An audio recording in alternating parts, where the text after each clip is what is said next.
শাকিব ভাইয়ের সাথে তো আমার আসলে পূজার একটা সিনেমা করার কথা ছিল। এখনো আমরা এটা নিয়ে কথা বলছি। বাট আমরা নেক্সট যে সিনেমাটার বড় সিনেমা, যে বড় সিনেমাটার জন্য প্ল্যান করছি, সেটা আমরা আগামী 3 বছর কন্টিনিউয়াসলি আমরা 3টা বড় সিনেমার জন্য প্ল্যান করছি, একই সাথে প্ল্যান করছি। তো সেটা নিয়ে শাকিব ভাইয়ের সাথে আমার কথা হচ্ছে এবং এটা নিয়ে আমরা অলমোস্ট অনেকখানি এগিয়েও গিয়েছি।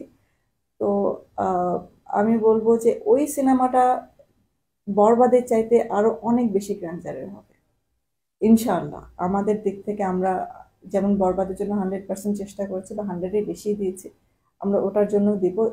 ওই কাজটা করতে গেলে আমাদের আসলে এই মুহূর্তে আমরা কোনো মিডিয়াম রেঞ্জের কোনো কাজে আমরা হাত দিতে পারবো না। একটা জিনিস, কারণ আমি আমার কোয়ালিটিতে আমি কখনোই আমি কম্প্রোমাইজ করবো না, যেটা আমি বরবাদেও করিনি আর আমি আমার সামনের সিনেমাতেও করবো না। সেটা হোক ছোট বাজেটের সিনেমা, হোক বড় বাজেটের সিনেমা, আমার আমার ঘর থেকে যে সিনেমা আসবে আমি সবসময় কোয়ালিটি প্রোডাক্ট দেওয়ার চেষ্টা করব। তো এখন এই বড় সিনেমাটার জন্য আমাকে তো কাজ করতে হবে এবং আম, অনেকটা লম্বা সময়ই কাজ করতে হবে। তো এটার জন্য আমি কোনো রিস্ক নিব না, আমি কোনো কমতি রাখবো না, আমার দর্শককে হতাশ করবো না। দর্শকের জন্য সিনেমা বানানো, ওনাদের জন্য আমি বেস্টটা দিব বলেই আমি একটা সময় নিয়ে কাজটা করব, গুছিয়ে কাজটা করতে চাই।